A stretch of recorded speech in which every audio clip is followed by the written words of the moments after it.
It's episode 61, and today with me I have Genie Love, who's a coach who helps neurodivergent professionals, executives, and entrepreneurs get stuff done. So, welcome to the show. Thank you for joining us. Thank you. Glad to be here. It's great to have you on here. And today we're going to be talking about best practice. And I've definitely seen that the search for and attempts to apply what's thought of as best practice are definitely something that backfires quite a lot. It's a word that makes me nervous when I hear it, actually. So I'm really looking forward to getting into this one today. I think it's really interesting to explore, particularly in the context of neurodiversity as well, which is likely to be a thing that we're going to be chatting about a lot. So if you happen to be new to the show, Delightful Dissent is really a shared exploration of an idea that people often seem to take for granted, or think is universally good, or that doesn't get questioned very much. And it's an idea that came about in my work, really with people taking different approaches and pioneering approaches to complex problems. And obviously, and Genie is very much one of these people. Um, and what I found was these kind of hidden barriers, these implicit beliefs, the stuff that didn't really directly get thought about, but was kind of implied in other stuff, is where a lot of these problems arose. And I really want to surface some of those and explore some of those and maybe challenge them a little bit. So I hope the show gives you specific ideas about things that can help you in your professional and personal life. But perhaps more importantly, I hope that it will give you some ideas about how you can go out there and challenge assumptions yourself. Because ultimately that's something I'd like to see everyone doing all the time, as much as helps. So it's delightful dissent because we are kind of going against the conventional wisdom a little bit, but we're not doing so necessarily at the expense of everyone else. It's not about proving ourselves right and everyone else wrong. It's about exploring alternatives and doing so somewhat playfully. It doesn't have to be dramatic and serious necessarily. So it's an exploration of how things could be seen differently. And the show is genuinely live, so please do bear with us if there are technical problems, and there are technical gremlins around tonight. So please do bear with us if that happens in this show. Um, Also, please be aware that we may be talking about challenging or difficult topics. The topics tonight are likely to touch on maybe unintended harms, uncertainty in our relationship to it, neurodivergent trauma, and marginalization in general. Um, there may also be strong language. So if that's an issue for you, then please know that that's a possibility. There aren't any perfect answers here. This is about exploring and asking questions. Um, and if you're listening live, please do comment and ask any questions in the comments, and we can bring them in and make them part of the conversation. If you're listening to or watching the recording, then we will be sharing contact details at the end, so you can get in touch and continue that conversation with us then. So, yeah, I first met Jeannie, who was introduced by a friend of the show, Miriam Hadness, and we kind of connected over this shared interest around working with neurodivergent people, and helping people find kind of their own way to do stuff. And we had a conversation, and I was really struck by Jeannie's great knowledge of the barriers, but also really positive attitude in addressing some of the things that come up. So I think it was a really nice combination, and wanted to share what she can has to offer with you in the audience. So yeah, could I ask you, Jeannie, to introduce yourself a little bit, please? The kind of things that you do and people that you like to work with. Yes. So I am an executive functioning coach.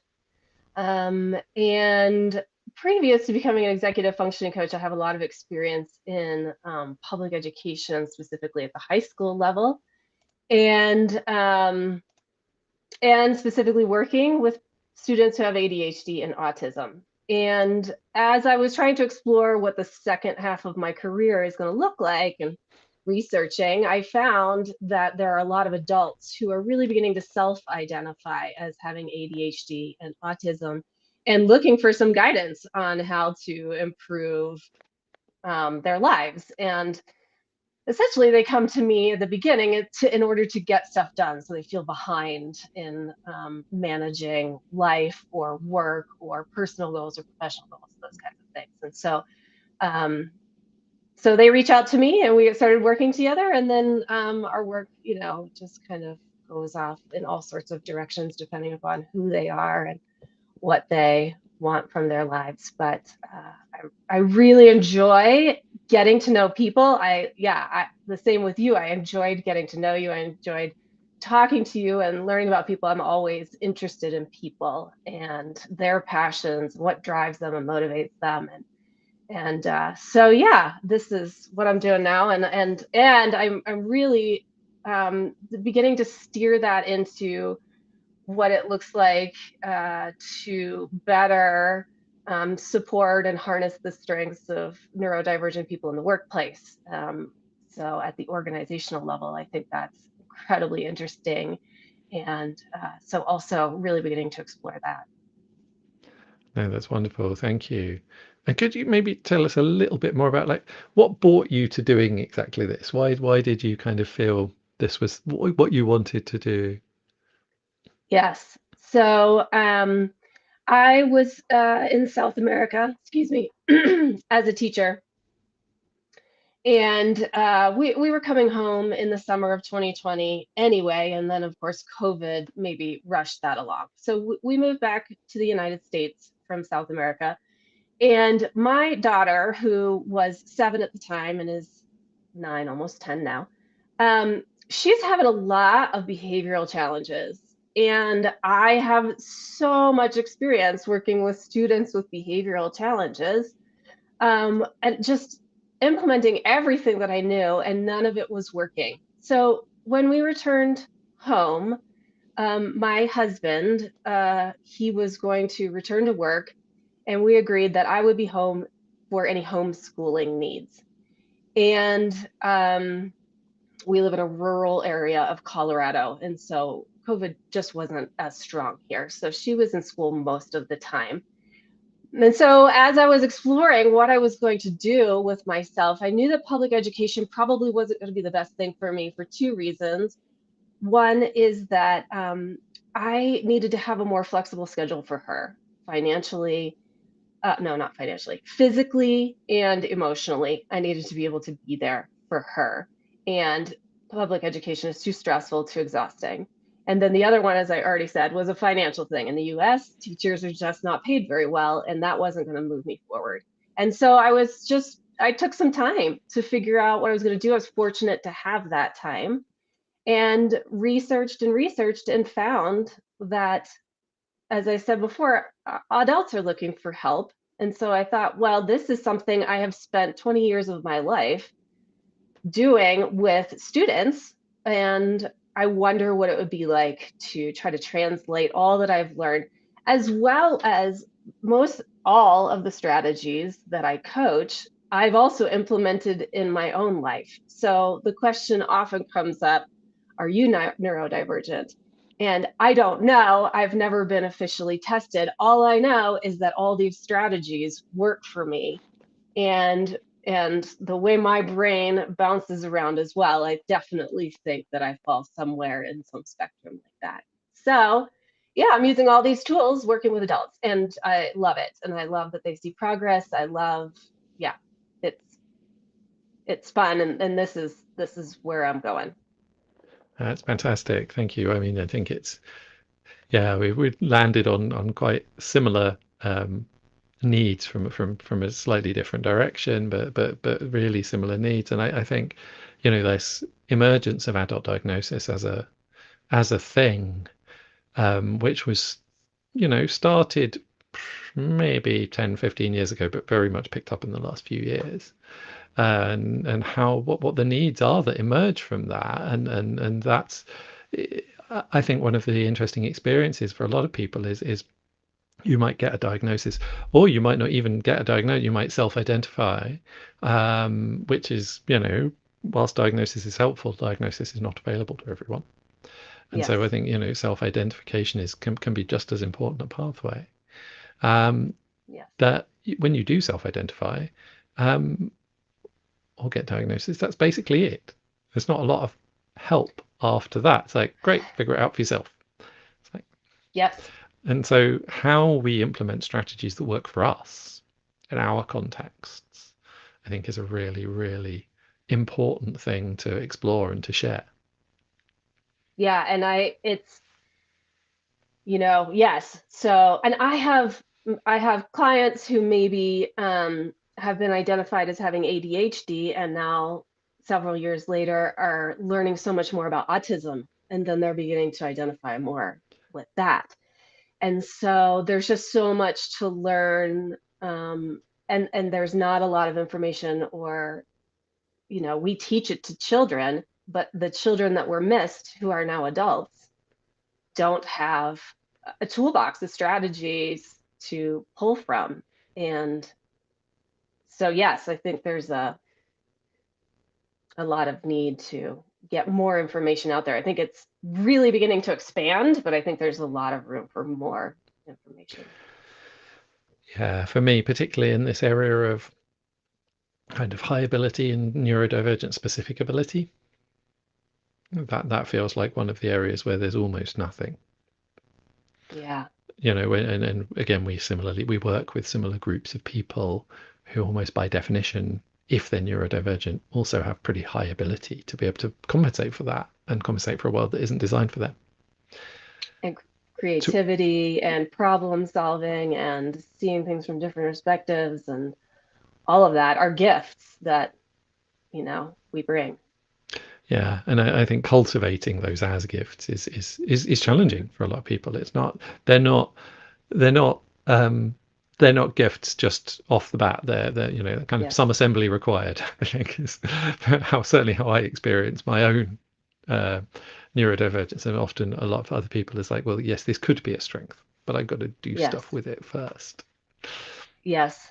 Yes. Learn how to harness it, learn how to share it, learn how to use it. Exactly, and it's not something that the systems that we grow up in very often give us without. No, and the systems that we're in now Yeah. aren't, aren't built for that. So my daughter struggles at school, and my clients struggle in the workplace. The systems aren't set up for that. Absolutely. So, have you got a quote that you'd like to share with us before we get into the assumption? Sure, absolutely. So I don't know how many of you are familiar with Cal Newport. I think Matthew, you kind of that rang a bell with you. So he's a writer. Well, I'm blurred, but he's a writer and podcaster, and overall just kind of nerd about how to think deeply about things, work deeply, harness your time and your attention, which are things that I am really into right now. And so I'm reading his book that he's written called Deep Work: Rules for Focused Success in a Distracted World. And as I was going along, I found this quote that I wanted to share with you. So he is quoting someone else, an economist named Sherwin Rosen. And the quote is, "Hearing a succession of mediocre singers does not add up to a single outstanding performance." And Newport's sort of follow up to that is, in other words, talent is not a commodity you can buy in bulk and combine to reach the needed levels. There's a premium to being the best. And I think, as far as in the workplace, so often you're looking for someone who fits the culture of the workplace. And so then you're bringing so many people together who are so similar and just kind of offering very similar things. And none of it is sort of outstanding in any way, because then that maybe challenges the status quo. And so that's, so that's limiting. That's limiting to what you can do. So there's a premium to being the best, is kind of how he ends it. And I think there's so much, again, that we can harness from these creative, diverse thinkers that challenges,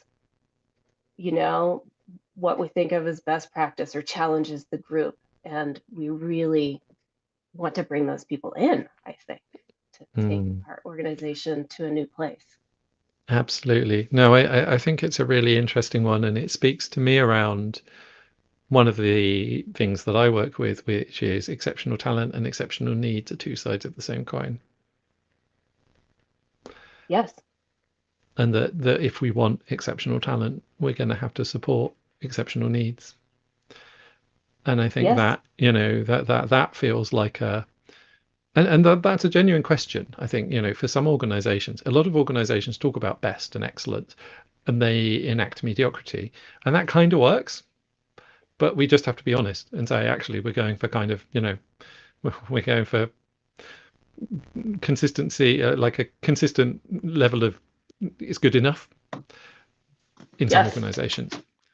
And we don't want to pay the cost. We don't want to pay that premium. That's not our market. That's not our place.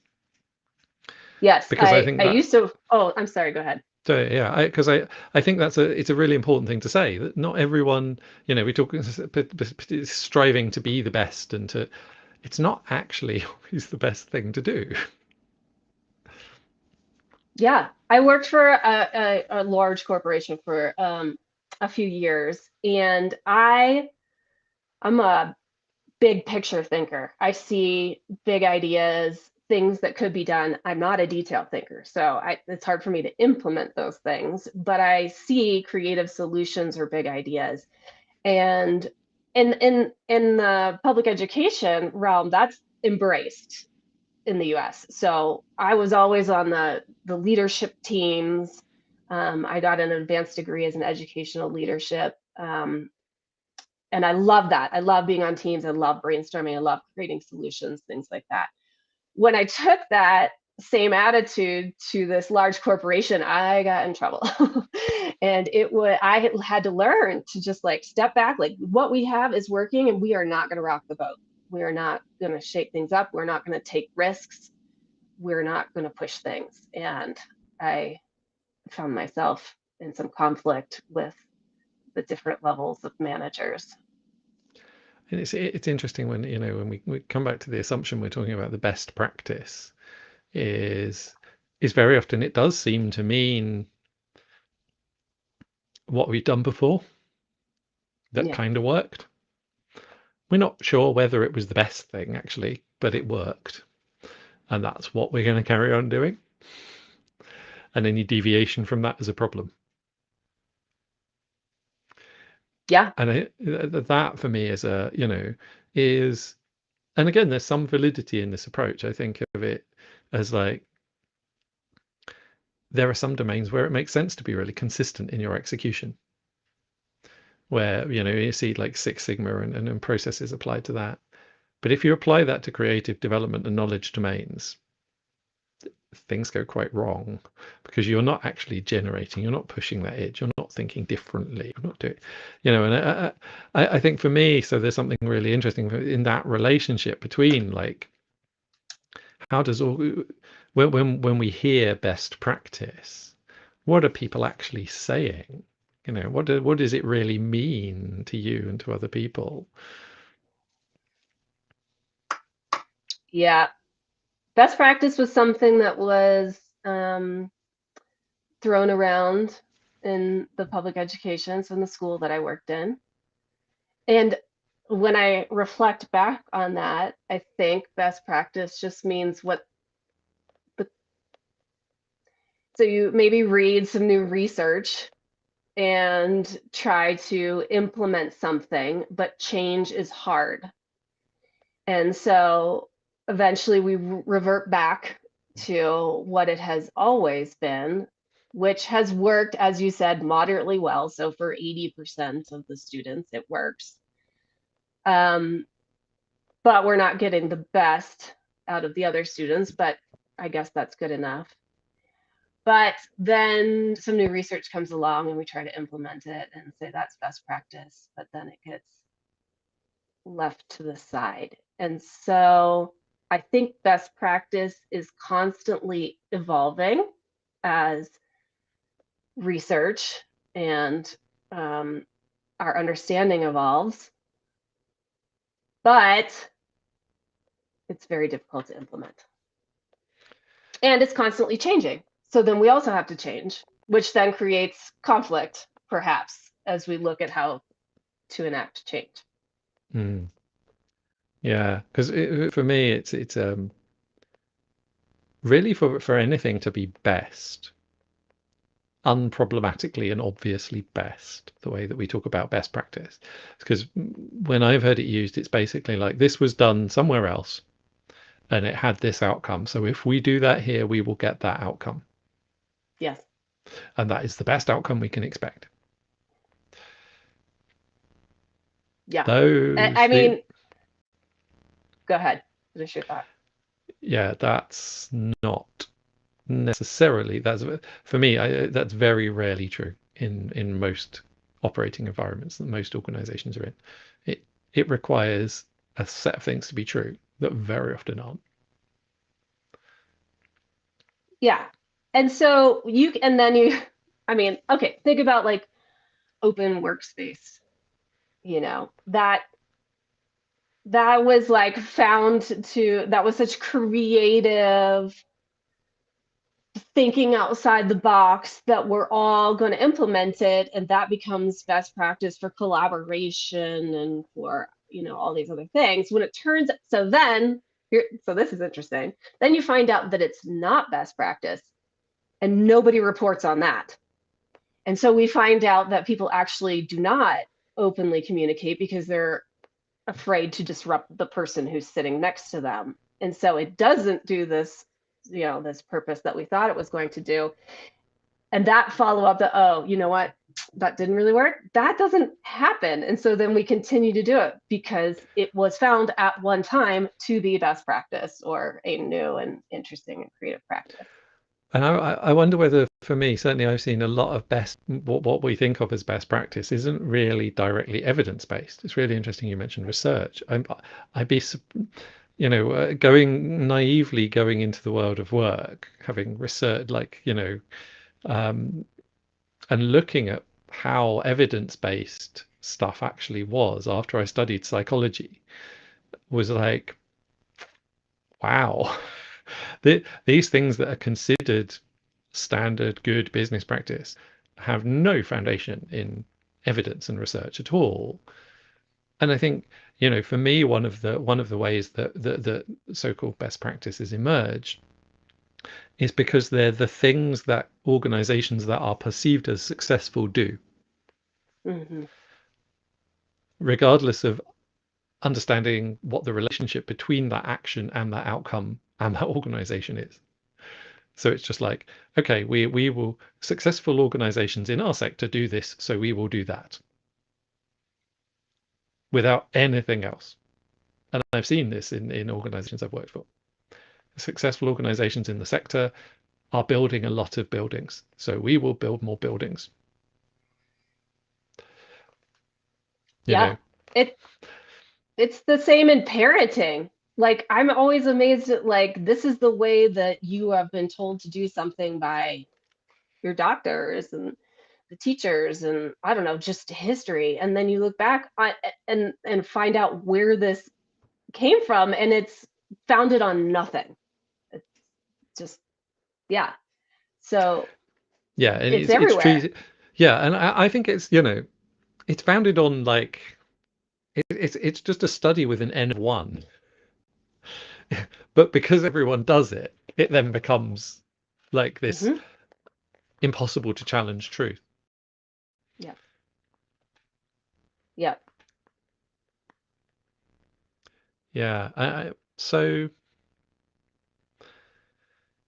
in terms of on a more individual level, how have you seen kind of these ideas around best practice show up? When people are working with themselves or how they think they should work or Uh, that kind of thing. How does that show yeah. up? Yeah. How I should.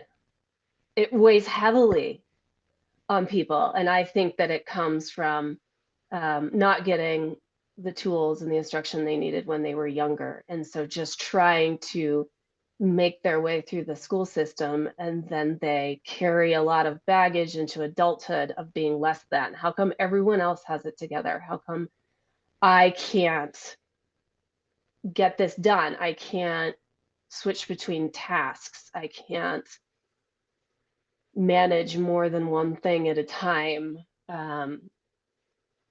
You know, or yeah. So, okay, I'm sorry. You're gonna have to restate the question so I can make sure I can make my point. So yeah, But how does best practice show up on a personal level, on an yeah, individual level? yeah. I think there's a lot of pressure to do it right, and they feel like they aren't.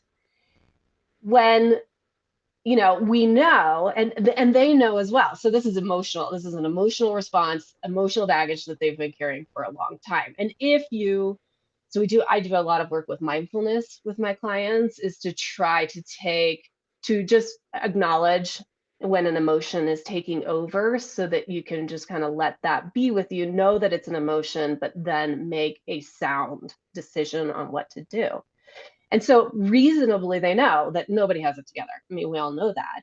But emotionally, that trigger, that neural pathway in your brain of just like, here I am, can't find, this is me. I can't ever find the thing that I need to find. I just can't. I put it in a great place, and it's, wherever that great place is completely escaped me. It's gone. So that carries a lot of like, why me? Everybody else has an organized life except for me. And Hmm. so this expectation of what it means to be like what it means to be best, to be right, to have it all together, weighs very heavily on my clients because they feel they are not it. I think there's something, whilst you were talking to that I've noticed actually both in an organizational context and in a personal context of this idea of best practice is if you do anything that deviates from what's perceived as best practice, anything that goes wrong is your fault.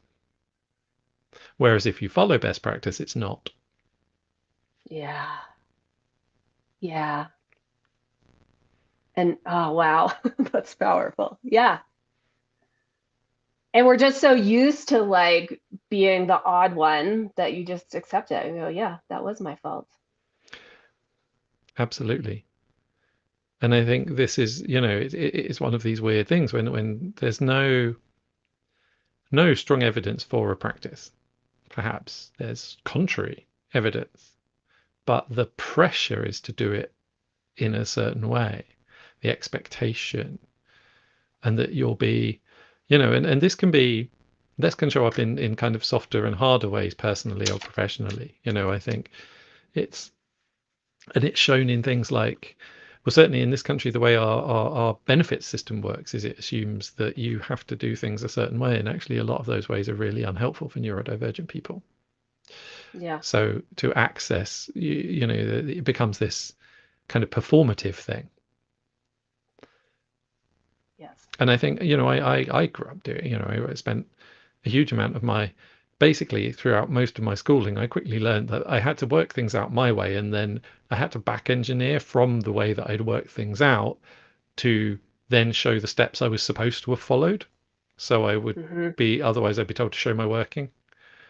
It's like, well, I worked it out completely differently and you won't understand, but I can play, but that's hugely effortful. It's doing twice as much work as everyone else. And I think, Yeah. I've repeated that pattern actually quite a lot in to some degree in work as well. Is doing it the best practice way, or at least the appearance of that, when it didn't work for me at all. And actually, it didn't work at all very often. But I needed the protection of it looking that way. Yeah.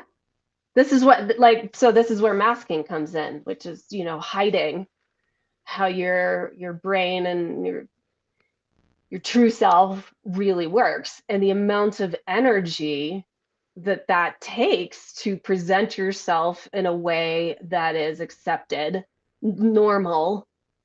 I mean, not accepted, expected, or normal, requires a huge amount of energy. I mean, look at all the work that you had to do in order just to get to the point. Then you had to go back and prove the point again in the way that is expected or typical or normal. And the amount of time and energy that goes into that is not necessary. Yeah, and it's huge. I think it's the other Mm-hmm. thing. It's a lot of time and energy, and it Mm-hmm. could be spent on more useful things. I think it's quite a subtle form of masking, actually. This, there are different ways we talk about masking, and I think one of the other ways related is when we talk about best practice. Is actually the question is that outcome that the practice leads to something desirable? And again, on an organizational level, I see this as like, yes, okay, so these people are doing this. Is this actually something that is beneficial to our organization in our context? And on a personal level, it's like, do I actually want this? Is this going to get me something that I find meaningful? Because very often, as neurodivergent people, because we're sensitive to different things, we like different things. And we're not actually necessarily looking for a similar reward. Right. So if we follow the practice and get an outcome, we don't even get, we don't want that. It's not meaningful to us. Yes. Yes. I see that with my daughter. Yeah. Not getting the reward from doing the thing that the other kids get. And Yeah. And yeah, no, go ahead.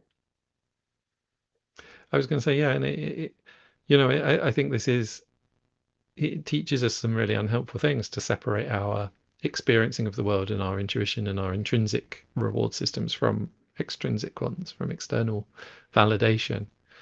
And that can be a really hard thing to unpick in adulthood. Yeah. And again, just more pressure of how you are different and not fitting in Yeah. to the way things are expected to Yeah. be and the way you're expected to think and the way you're expected to behave and socialize and interact and solve problems and all those things. And I think relatedly, even if we do want something in common in terms of an outcome, the method to get there might not be the Right. same. Exactly. We different strengths and weaknesses, and that implies potentially different methods. And we don't very much talk about that either. And again, on an organizational level or a personal level, it's like, is this actually a competence that the organization has? A strong could we not do it a way that actually meets things that are already present, skills that are already present in the organization? Similarly, on an individual level, is there something that plays, is the method of reaching this outcome that's supposed to be best practice, is there something that plays to my strengths?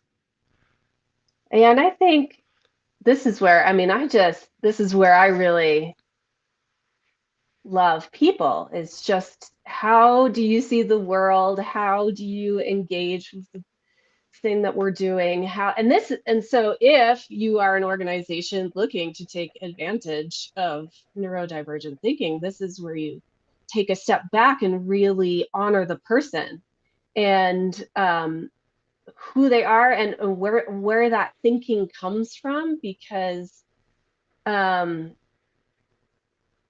thinking differently is an incredible asset, and you might be missing. Well, here's an example from my personal life.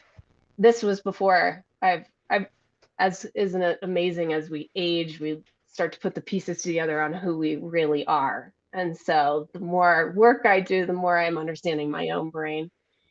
But I was on this leadership committee and we were implementing this new program for the whole school. And so we were on a team of people of, so a team of people, teachers and administrators and all sorts of people. And I proposed this solution to this idea that we were talking about, and the whole table kind of looks at you and nobody thinks very carefully about what you're saying and they move on with the conversation. And so then you think to yourself, I think to myself, well, clearly I was way off on that one. No one connected to it in any way. There were no follow-up questions. My brain just went off and did the thing that it does. And a few meetings later, somebody else proposes that same idea, and either it was better received because of the way they said it. I don't always speak clearly what's going on in my head, or the team was now ready to embrace that idea because their conversation had evolved, but I was maybe ahead of that. But I only know that now in retrospect. Before it was, why am I not heard? how did I get completely missed in this whole thing? And so I think in a in a setting like that, if you would just pause for a moment and just try to figure out where that idea came from, lean into that, dig into that a little bit, the person can explain. I could explain the bouncing around that happened in my brain that got me there, but I forget that you're not with me on that path, and then I just spit out some final idea and all the pieces. I didn't connect all the pieces for everyone. And I think, there's partly a capability, like, there are certain the kind of brain patterns associated with ADHD and dyslexia particularly have a creative capacity to make bigger leaps than most people can hang with. They just can't keep up. And so we lose people. And I think there's the two sides to that thing. There's partly a like, okay, well, just being ahead, it's kind of, and I think so many neurodivergent people have had these experiences where they'll say something and it won't be listened to, and then someone else will say something either later in the meeting or a few meetings later, that will be a kind of watered down version, and everyone will go, oh yeah, that's a brilliant idea. Yeah. And you'll sit there thinking, am I not here? Am I not speaking? And there, I think a lot of people have, there's only so much they can go away from what they know. And there's actually a skill set involved in this. I think this is a skills issue. That ability to take a step beyond that is something that is perfectly developable. It's perfectly educable, but it's Yes. not something that a lot of people get the experience to develop. It involves being able to think outside of your way of thinking. And I think this is there's something common to a lot of neurodivergent people, is we get regular reminders that the world doesn't think the way we do. And we spend a lot of time adapting, and the adaptation does have some advantages. We understand we can take perspective, we can take other people's perspectives more readily. But that's not true for a lot of people who don't get their perspective challenged regularly. Right. They don't have the skills there. And so it's a big ask, because they're, and I think I've certainly made the mistake in the past that because I can flex in perspective that way, other people can. I don't think it's true. A lot of people can't. Yeah, and I think you make a good point that I hadn't, like a connection that I hadn't made before, which is that I've been examining how people interact my whole life. I struggled socially a little bit in high school, and finding myself and those kinds of things. And so, yeah, perhaps it is that skill that I've been honing my entire life, which makes me so observant and interested in the people around me, where anyone who hasn't had that challenge doesn't have that skill. And I had never really thought of that before. And I think this points to another thing about best practice, because I've often found best practice to be kind of weirdly limiting. It's like, I don't think it is the best very often. Right.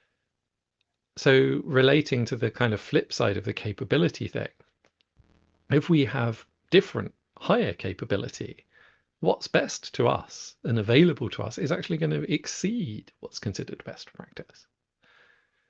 And that can be, I've noticed that can be another place where meaninglessness or a difficulty with meaningful engagement with things can creep in for people. Because if you're sensitive to something and highly able in something, you're naturally going to have a higher kind of critical threshold for like what you think is good in that space. What's good enough? What's satisfying? Yeah. And I know a lot of people who've developed these things, develop this sense in some way, and they're in their work or in their colleagues are like, it's good enough, it's fine, it's great, it's really good. And but your need personally to deliver something really interesting and that you think is good, you're never given the time and space to do that because it's always the threshold is lower than your ability. And that can be really challenging too. And I think this idea of a best, when we talk about best practice between people, is the capability thing can catch you on either side. Yeah. I think so. Maybe for us, best practice is being able to push the limits a little bit and not accept what has been accepted in the past. I mean, that's for me. Yeah. And I know for you too, like just pushing the boundaries of where we can go, what we can do, thinking new and creative solutions to whatever, and constantly pushing what is best practice. And I would never be content with I mean, and plenty of people are just content with the way it has been and what has always worked. But for me to be intellectually stimulated, that is not going to work. I'm always seeing what's next, what more we can do. Absolutely. And I'm pleased those people exist because it means they can do work that I would find incredibly Yeah, boring. right. Yeah, really seriously. And Yeah. I think it's an important, it's the flip side of the kind of complementary cognition is this isn't like neurodiversity better nor neurodivergent better. It's complementarity. Yeah. And so then if you are looking to add people to your team, to your organization, then you can take a look at like, so in what are you looking to bring outside of hard skills? So is this a role where you're just looking for somebody who's very detail oriented and can, see this all the way through? That's great. I'm not that person, but you're right. Some people are. And truthfully, to follow up on this is not better or than one thing or the other. I often wish I was that person. I am terrible at like seeing all the details. So, but if you're looking for, to add something to your team that's, so it would be amazing to have, this conversation as you're looking to add to your organization. What sort of thinking are you trying to add? And then you can have that as part of the conversation with the people you are interviewing, or, as in some way as part of the job description that's out there for people to look at. I think that would be neat to see. You often see this like exhaustive list of, skills that are very technical, which is great, but technical can be learned by, the right person. But some of these other things, what is it in a personality that will add to this role, to the team that you have in place? And yeah, that can be across any spectrum of people. And I think with the skills thing, there's also, there's really important stuff around your ability to learn new skill, like to bootstrap skills, which doesn't get talked about very much. And it's like, yeah, have you managed to kind of slowly collate a bunch of skills over a period of time, and kind of are they very refined and very kind of reliable? And in which case, if you're in a consistent environment, great. That's probably going to be helpful. If you're in a fast changing environment, that person might well really struggle to pick up something new. Whereas Hmm. someone who starts new things every other week is going to do better. Their skills are going to be better in that kind of early stage, bootstrapping, getting skilled, and knowing where, this idea of best practice, that there's a universal best practice is well, I mean, to use the work around like complexity, and the Cynefin framework says that best practice doesn't apply in complex environments, in complex domains. You can have best practice only applies in simple domains. In fact, according to Knefin, you can have good practice in complicated environments and effective practice in complex environments, which I think is really, and I think that focus on effect instead of like, is it best in some abstract sense, is a much more helpful way of thinking about this. It's like, is the effect of doing this something that we want? And is it the way we can get the most of that? Rather than this idea of this abstract best, which doesn't really apply. And I think there is a part of me that thinks doing that work, what matters to us, what are we trying to achieve on a really deep, kind of on a deeper level? That's work that scares people, like investigating those things. And by sticking to like what everyone else is doing, we can avoid or hope to avoid that kind of the investigation, and also the investigation of what doesn't work. Because I think that's the flip side. That's the scary bit for some people. It's like, well, if we look at what works, we're implicitly also looking at what hasn't worked and what doesn't work and failures. And I think actually attending to those failures, where has stuff gone outside of the lines? Where are our blind spots? And where can we bring in people who might see those more readily? Like you say, is a really helpful way to engage with this stuff. And if you're the other side of it, if you're neurodivergent, is understanding, being able to articulate your value in those terms. So what do you see that other people don't? Right. Oh, I love that. That's a perfect question. And I think along with fear of recognizing what doesn't work, that becomes a time efficiency thing, and time becomes money. So now we have to figure out what wasn't working, which is going to take time. Then we have to put in effort and energy into developing change for that, which is time and money. And if what we have is working good enough, then maybe that is the more efficient way to go. So I wanted to just comment on that. But and I agree that there is, it's efficient. It's definitely more efficient. The difficulty, I think, is that efficiency and effectiveness are independent. So if you're doing something that isn't effective or isn't generating an effect you want, it doesn't matter how efficiently you're doing it. Yeah. You do need to be somewhat efficient so you can actually do the things that are effective. But if you don't have, a lot of organizations chase efficiency over effectiveness. And if you sacrifice effectiveness for efficiency, you end up with perfectly executed failure, really.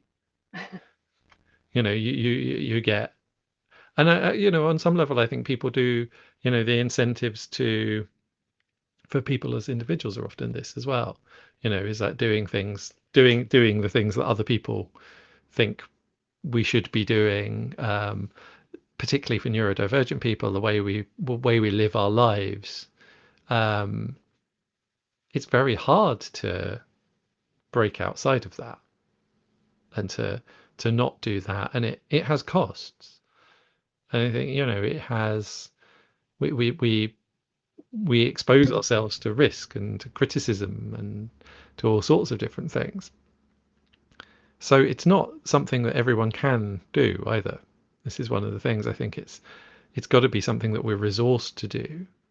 But from my perspective, if we have the power, the agency to do it, then giving ourselves some resource for this is helpful. And if we're in a position over anyone else, whether we whether we think differently or not, giving other people, giving people that capacity, the development space, the that side of things is so, the payback is exponential. Yeah.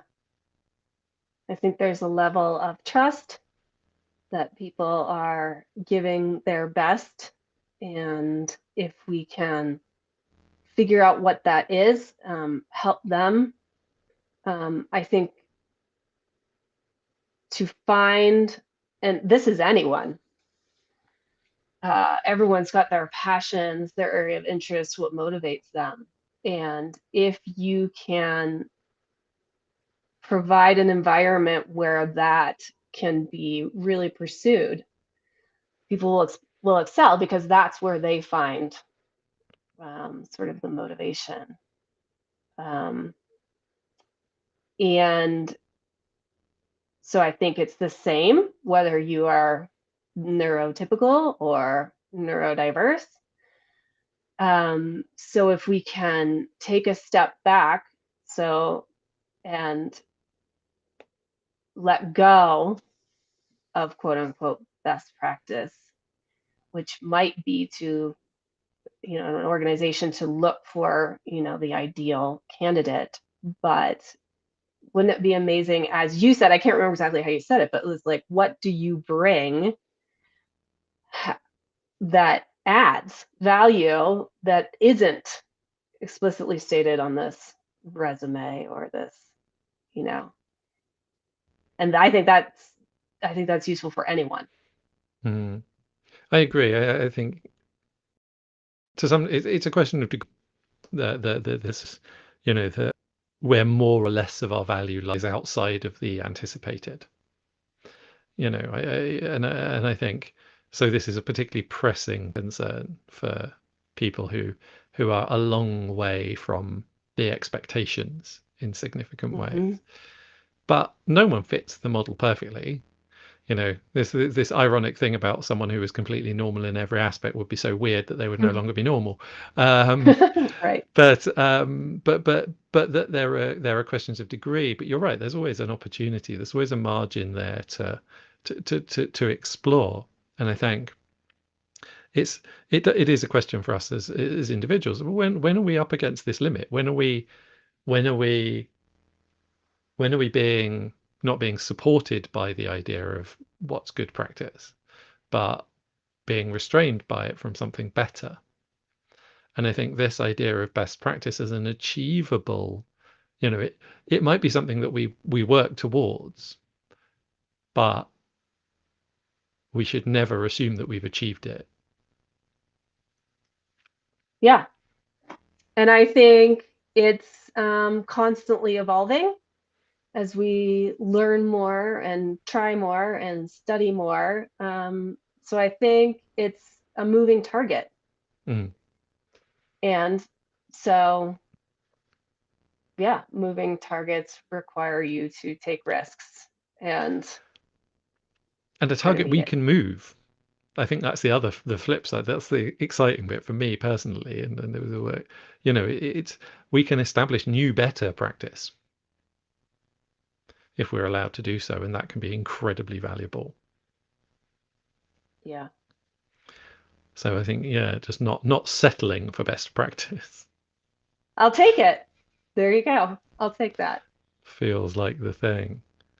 Yeah. Yeah. I like that. We're not going to settle for best practice. So if there's I one like thing that. people perhaps don't need to do anymore as a result of this, what might it be? Something people maybe don't need to worry about as much. Well, I don't know about worry about as much, but I think this idea of busyness, I'm really experimenting with because I definitely have an addiction to busyness. It's definitely a very American ideal. I'm not exactly sure if it's the same in the UK. Yeah. Yeah. And so I think that taking a step back from the perception of busyness and slowing down And I think people are finding ways to do that, whether it's closing social media accounts, um, finding time to meditate. But I also think, and maybe I'm going off on a tangent here too, but less of doing more than one thing at a time. Even as much as like when I'm out for a walk with my dog, I will not take my phone. I don't listen to a podcast. I don't call anyone. I leave it behind so that I can't check a message that comes through, because that's a sense of busyness. And I am trying to incorporate in my own life and encourage my clients for slowness. Give your brain the time to settle. And many of us have a lot going on up here, a lot of noise, as some of my clients call it. And so to allow for that. And so I think that can happen in the workday as well, whether it's turning off the notifications, or if you're able to really only check email, twice a day, or how can you get up and just go for a walk in some way, whether it's just around the office or outside around the block, to just kind of let that busyness settle, I think is I find a lot of creativity and inspiration strikes when I'm not constantly busy. When you're busy, it can't. There's no room for it. So I don't know if that was a tangent, but I feel it's really important. Yeah, I don't feel it was a tangent really at all. I think, you know, one of the one of the difficulties with this idea of best practice is basically, is it, it's like there's always another thing you should be doing. Right. Um, and actually that's, that drives the busy, because there's always something else you should be doing because that's the best thing to do. And instead attending to the resourcing that we have and what we actually want and the outcomes, and also the fact that that reflection process enables you to then go back and do the stuff that's more effective. It's only by kind of looking back and seeing how it's, how whether it's worked on all sorts of levels, that we can actually then focus on the bits that are really high value, really effective. If we don't give ourselves the opportunity to do that, we kind of wander away from the value and we just do more and more and more, and it kind of it could have lower returns, and that could be a difficult place to get to. And I see a lot of organizations, that's a lot of organizations, that's how they ultimately fail. They can become these kind of spirals of, I think in agile practice it's called the organizational death spiral. Yeah. Where it's just stuff's just shuffling around and happening for no good reason. And I think on an individual level, we also have that opportunity to be like, okay, is this serving me? Am I enjoying this? Is this that's really important in terms of, and I think if there's one thing to let go of, is when that reflection comes, is the worry that you're wrong in the conclusions that you come to, because other people don't, because it's something, either because you want something other people don't, or because you don't want something other people do. I think for me, that's the really big thing to let go of. It's not, we don't have to share outcomes, and we don't have to reach the outcomes that we do share in the same way. Yeah. Yeah. I had a thought, but it has escaped me. But I think, yeah, that thought is gone. I apologize. It happens. uh, So if people want to get in touch with you, or yeah, find out where that thought, when that thought inevitably does come up for you later on, where can they get in touch with you? We've got your website on the show notes, so yeah, should people get in touch with you there? yeah, you can. There's, a couple of different ways to contact me on that website. And as well, I'm on LinkedIn, so you can find me there. And Fab. I love talking about stuff, brainstorming, these kinds of conversations. So if there's anything you want to follow up on, definitely reach out. That's great. And you're like me, I think, in the sense that you have a relatively easy to find name on LinkedIn. So there Yep. won't be that many Genie people. Love. Yeah. So so if people search, you should be able to find you relatively easily. Yeah. Yeah. Not too many of us. Um, and are there any further resources or anything? You mentioned Deep Work by Cal Newport. Um, is there anything else that comes to mind that might help people in this space? Yeah, I really am it's so interesting. I really am very obsessed with Cal Newport, really. Because all so much of what he talks about, I was already implementing in my life. And then I've got this researcher who's sort of got the evidence behind why things are working. And so it's, it, I'm glad to know that there's a reason for what I'm doing is working. But so he's got several books and a podcast. And off the top of my head, I apologize. I'm not real quick on my feet like that. I'm more of a That's fine. like a It's only if yeah. anything So came up, really. It's a chance for us to summarize. And yeah, I think I mentioned the Cynefin framework, which people can find. Um, it's it's a Welsh word. I've pronounced it slightly wrong. That's as close as I can reliably get to Welsh. It's Cynefin, if anyone needs to look it up. And Dave Snowden, I think, is the person who originated it. So if you want to look that up, you can. The other book that springs to mind, I think, for me is Originals by Adam Grant, which talks to some of this stuff as well.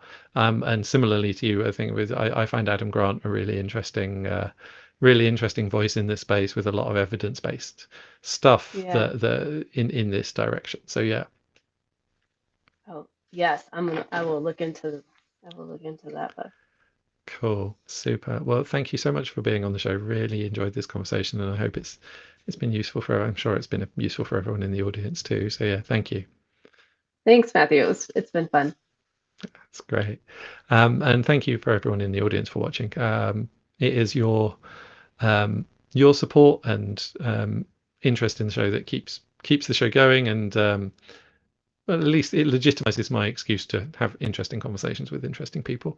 Um, so I hope it got you thinking. So please do reach out and ask if it did, and get in touch. And do share it with anyone you think may find it useful too.